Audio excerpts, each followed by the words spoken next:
Hi, I'm Cindy Halpern.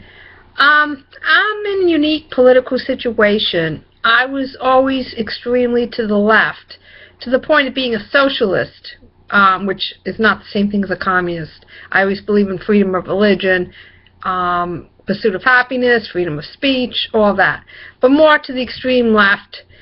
And I find during these days of crisis with Israel that I'm split now, that actually the people that match my position on Israel are to the extreme right.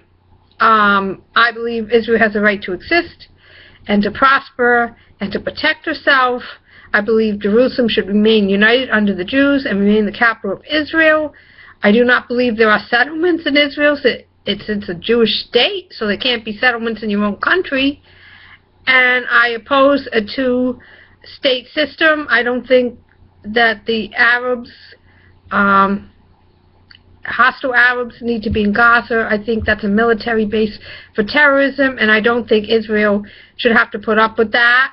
And other than that, Israel's not looking to add to its land. It's just looking to defend itself, which I think it has a perfect right to do. I think Kerry and President Obama are ridiculous, that they're siding with terrorists. They're not siding with the only democracy, only true ally in the Middle East. I think they're crazy, basically, or extremely prejudiced, which I don't know about Kerry. He's part Jewish.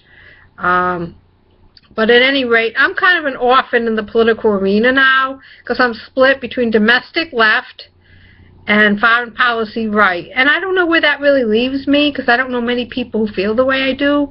Most people to the right don't believe in my liberal agendas of gun control, right to choose. These kinds of things are very important to me. But the security of Israel is extremely important to me. And the only person that seems to match what I think is newly re-elected Governor Cuomo of New York. He stands with Israel. He went to Israel, and yet he stands for a woman's right to choose and gun control. So Governor Cuomo is the only one who kind of matches where I am politically. Like Governor Christie of New Jersey, I agree with his stance on Ebola control, that people coming back from those regions, even if they're healthcare workers and they've done good things there, that they need to be quarantined for 21 days. I absolutely agree with that. I mean, they want to help the West Africans, but they want to bring it back and spread it to us. That doesn't make any sense either. But Christie is too much to the right, although I agree with him, Ebola, and, you know, with Sandy, but he's made some other mistakes. So Cuomo's the only one that really matches who I probably am politically.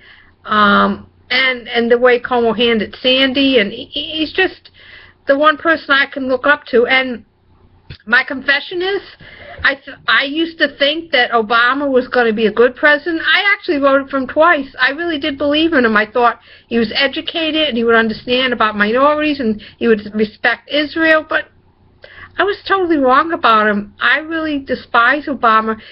He's really pro-Arab. He's pro-Muslim.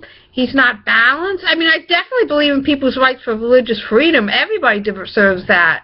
I have no problem with that. But Obama really idolizes the Arabs and the Muslims, and he's not seeing some of them as terrorists. I'm talking about radical Muslims. He seems to side with them and the Ebola thing. He doesn't seem to be concerned.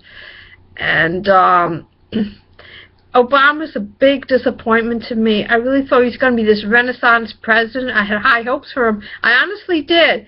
And I have to say, I despise him now. I don't believe in anything he stands for. I think he's abandoned some of the agendas he said he was going to accomplish, and he's turned on Israel in such a vicious way. And I think he has unresolved identity issues with his late father, who didn't raise him, who was from Kenya. And I don't think he's embraced American values at all. He spent a lot of time in Indonesia as a child. I guess his stepfather had a position there.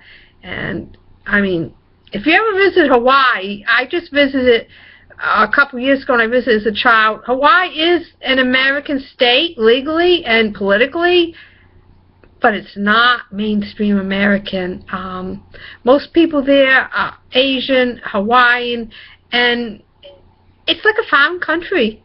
It really isn't like the America you know the other states, it really isn't really mainstream American, which is fine. There's nothing wrong with that. They have a right to preserve their culture. I don't have a problem with that. I enjoy visiting Hawaii and meeting the people.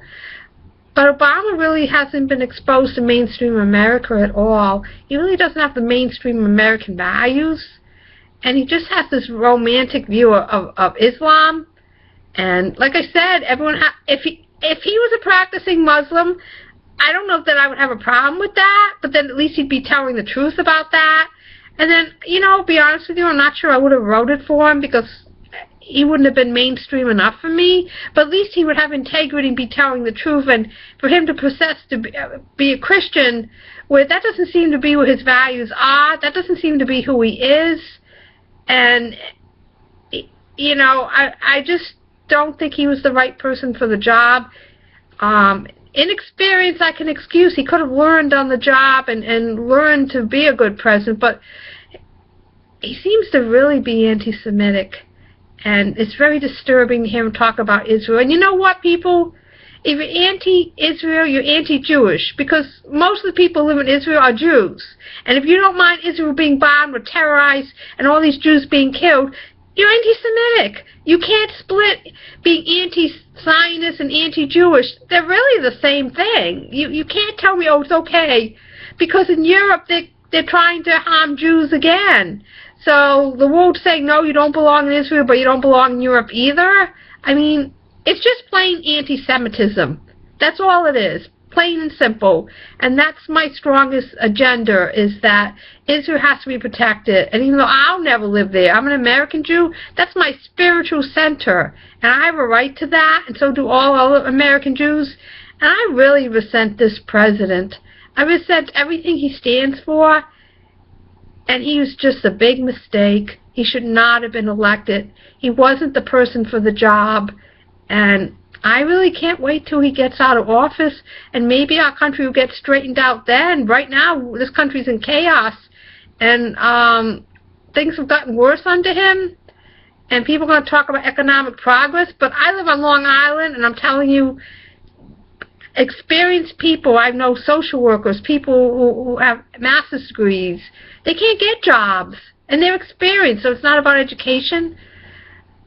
I mean, I can't wait for Obama to leave office. I despise him as much as the people who despised him originally, and I put my faith in him, and I've been betrayed and disappointed. So I'll have to be split between the left and the right until Obama's out of office, and then I'll see where it goes from there, really.